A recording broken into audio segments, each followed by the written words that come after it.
a storage room inside the temple, furniture stacked where sacred offerings should be, a man's hands sweeping it toward the door hard, fast, without apology.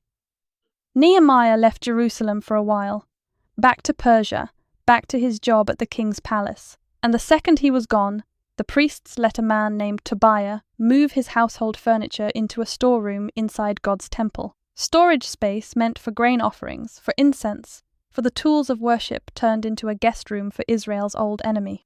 Nehemiah comes back. He doesn't call a meeting.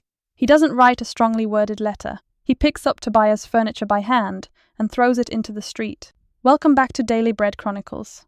We're walking through the entire Bible in 1 year, following BibleProject's reading plan, The One Story That Leads to Jesus.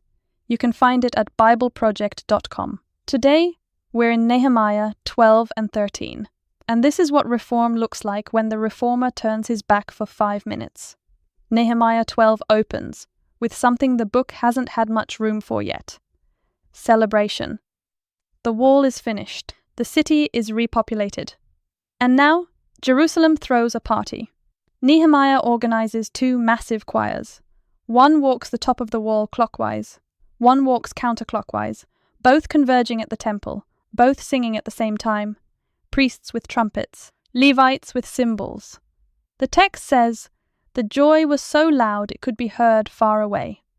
This is a city that spent months buried in rubble and threats, and now it's throwing the loudest party Jerusalem has seen in generations. Then, chapter 13 happens, and the tone flips completely. Nehemiah leaves Jerusalem to report back to King Artaxerxes in Persia, his old job, the one he'd taken a leave of absence from, to rebuild the wall.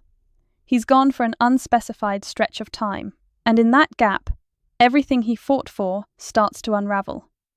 The priest Eliashib, who had family ties to Tobiah, the same enemy who'd mocked the wall builders, back in chapter 4, gives Tobiah a private room inside the temple complex. Tithes to the Levites stop being collected, so the Levites abandon their temple duties and go back to farming just to eat. The Sabbath turns into a regular market day, with merchants selling goods at the gates, and Israelite men start marrying foreign wives again, the exact pattern that had led to exile in the first place. Nehemiah comes back and finds out, and his response is not gentle. He personally throws Tobiah's furniture out of the temple room. He confronts the officials over the abandoned Levites and gets them reinstated. He shuts the city gates before the Sabbath starts and posts guards so merchants can't get in. He confronts the men with foreign wives so directly that the text says he pulled out their hair. 4 different corruptions, 4 direct interventions, 1 exhausted reformer doing hands-on cleanup because the system he built didn't hold itself together without him. Did you know? Tobiah wasn't a stranger to this story. He'd been one of the loudest mockers of the wall project back in Nehemiah 4, dismissing it as so flimsy a fox could knock it over. Giving him a private room inside the temple wasn't just a lapse in judgment. It was letting an old enemy back into the most sacred space in the city, under a priest's own roof. Here's what stays with me. Reform doesn't finish when the wall goes up. Nehemiah could build stone in 52 days. But he couldn't build faithfulness that outlasted his absence. The moment he stepped away, people drifted back to what was easier. That's not a Persian-era problem. That's every one of us. The structures we build only hold if something deeper than the structure is holding us. What's one area of your life that tends to drift the second you stop paying close attention to it? Tell me below. Chapter 12.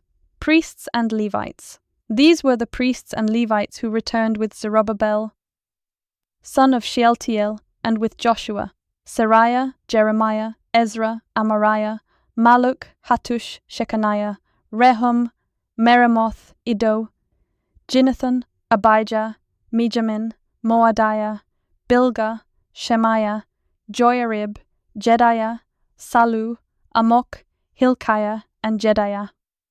These were the leaders of the priests and their associates in the days of Joshua. The Levites were Jeshua, Binnui, Kadmiel, Sherebiah, Judah, and also Mattaniah, who, together with his associates, was in charge of the songs of thanksgiving. Bakbukia and Unni, their associates, stood opposite them in the services. Joshua was the father of Joachim, Joachim the father of Eliashib, Eliashib the father of Joiada, Joiada the father of Jonathan, and Jonathan the father of Jaddua. In the days of Joachim, these were the heads of the priestly families, of Seraiah's family, Meriah, of Jeremiah's, Hananiah, of Ezra's, Meshullam, of Amariah's, Jehohanan, of Maluk's, Jonathan, of Shechaniah's, Joseph, of Harim's, Adna, of Meremoth's, Helkai, of Iddo's, Zechariah, of Ginnethon's, Meshullam, of Abijah's, Zikri, of Miniamin's, and of Moadiah's, Piltai, of Bilgah's, Shammua, of Shemaiah's, Jehonathan, of Joyarib's, Mattenai, of Jediah's, Uzi, of Salu's, Kalai, of Amok's, Eber, of Hilkiah's, Hashabiah, of Jediah's, Nethanel. The family heads of the Levites in the days of Eliashib, Joiada, Johanan, and Jaddua, as well as those of the priests, were recorded in the reign of Darius the Persian. The family heads among the descendants of Levi up to the time of Johanan, son of Eliashib, were recorded in the book of the Annals. And the leaders of the Levites were Hashabiah, Sherebiah, Jeshua, son of Kadmiel, and their associates, who stood opposite them to give praise and thanksgiving, one section responding to the other, as prescribed by David, the man of God. Mattaniah, Bakbukiah, Obadiah, Meshullam, Talmon, and Akub were gatekeepers who guarded the storerooms at the gates. They served in the days of Joachim, son of Joshua, the son of Jozadak, and in the days of Nehemiah the governor, and of Ezra the priest, the teacher of the law.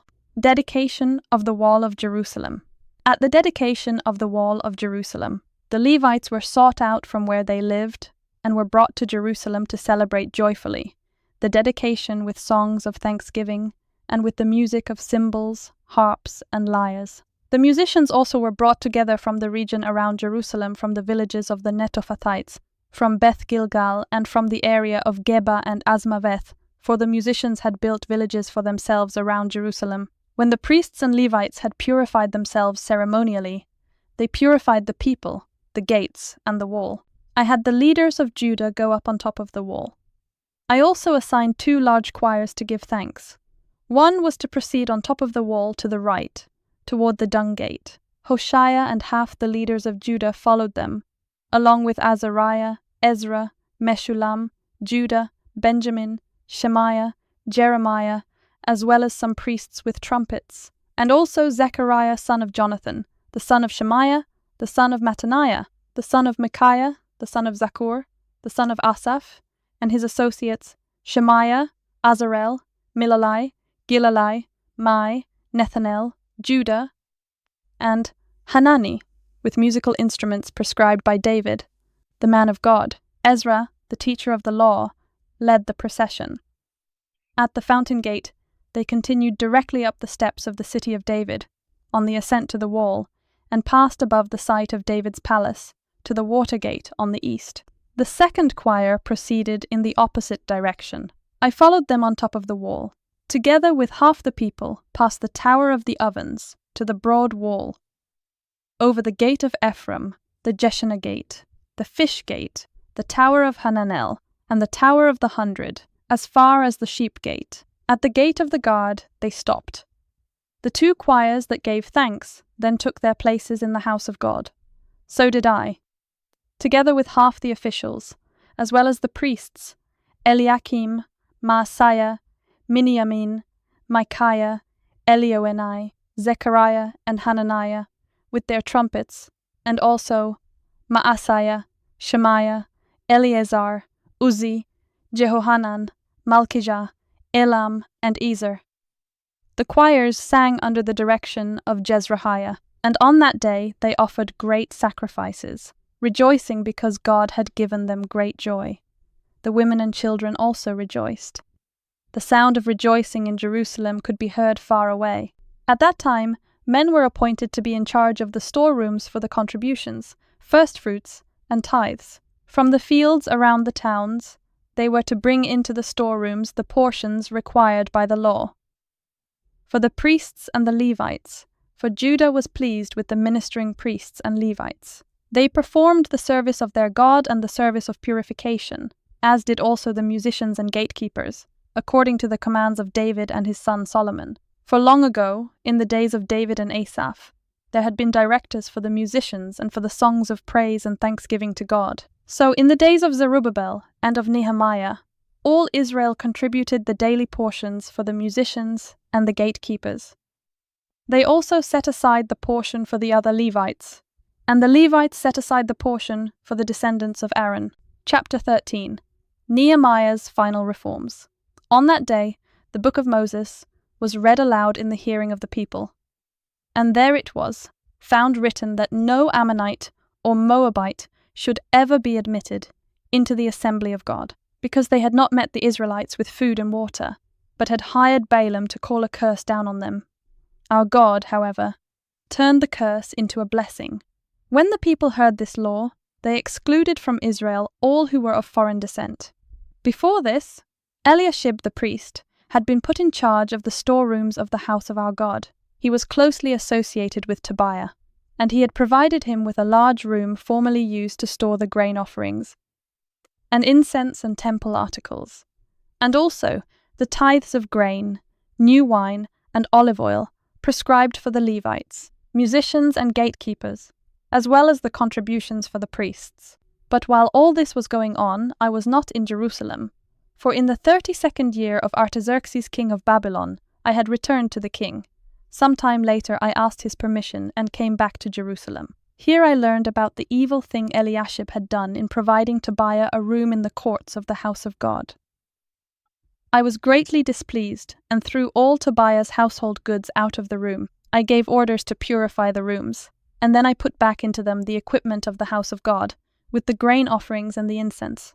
I also learned that the portions assigned to the Levites had not been given to them, and that all the Levites and musicians responsible for the service had gone back to their own fields. So I rebuked the officials and asked them, "Why is the house of God neglected?" Then I called them together and stationed them at their posts. All Judah brought the tithes of grain, new wine, and olive oil into the storerooms. I put Shelemiah the priest, Zadok the scribe, and a Levite named Pedaiah in charge of the storerooms, and made Hanan, son of Zakkur, the son of Mattaniah, their assistant, because they were considered trustworthy. They were made responsible for distributing the supplies to their fellow Levites. Remember me for this, my God, and do not blot out what I have so faithfully done for the house of my God and its services. In those days I saw people in Judah treading wine presses on the Sabbath, and bringing in grain and loading it on donkeys, together with wine, grapes, figs, and all other kinds of loads. And they were bringing all this into Jerusalem on the Sabbath. Therefore, I warned them against selling food on that day. People from Tyre who lived in Jerusalem were bringing in fish and all kinds of merchandise, and selling them in Jerusalem on the Sabbath to the people of Judah. I rebuked the nobles of Judah, and said to them, "What is this wicked thing you are doing, desecrating the Sabbath day? Didn't your ancestors do the same things, so that our God brought all this calamity on us and on this city? Now you are stirring up more wrath against Israel by desecrating the Sabbath." When evening shadows fell on the gates of Jerusalem before the Sabbath, I ordered the doors to be shut and not opened until the Sabbath was over. I stationed some of my own men at the gates, so that no load could be brought in on the Sabbath day. Once or twice the merchants and sellers of all kinds of goods spent the night outside Jerusalem. But I warned them and said, "Why do you spend the night by the wall? If you do this again, I will arrest you." From that time on, they no longer came on the Sabbath. Then I commanded the Levites to purify themselves and go and guard the gates, in order to keep the Sabbath day holy. Remember me for this also, my God, and show mercy to me according to your great love. Moreover, in those days, I saw men of Judah, who had married women from Ashdod, Ammon, and Moab. Half of their children spoke the language of Ashdod or the language of one of the other peoples, and did not know how to speak the language of Judah. I rebuked them and called curses down on them. I beat some of the men and pulled out their hair. I made them take an oath in God's name and said, "You are not to give your daughters in marriage to their sons, nor are you to take their daughters in marriage for your sons or for yourselves. Was it not because of marriages like these that Solomon king of Israel sinned? Among the many nations there was no king like him. He was loved by his God, and God made him king over all Israel, but even he was led into sin by foreign women. Must we hear now that you too are doing all this terrible wickedness and are being unfaithful to our God by marrying foreign women? One of the sons of Joiada, son of Eliashib, the high priest, was son-in-law to Sanballat the Horonite.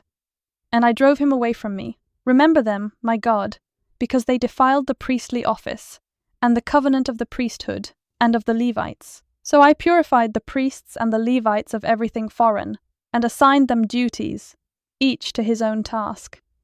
I also made provision for contributions of wood at designated times, and for the firstfruits. Remember me with favor, my God. That's Nehemiah 12 and 13. From the loudest celebration Jerusalem has seen to the hardest reset Nehemiah has to pull off. If this walk through scripture is encouraging you, hit subscribe so you don't miss tomorrow's reading. Drop a comment and let's talk about it together.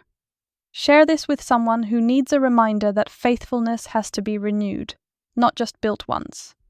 This has been Daily Bread Chronicles. See you tomorrow for the next step in the story.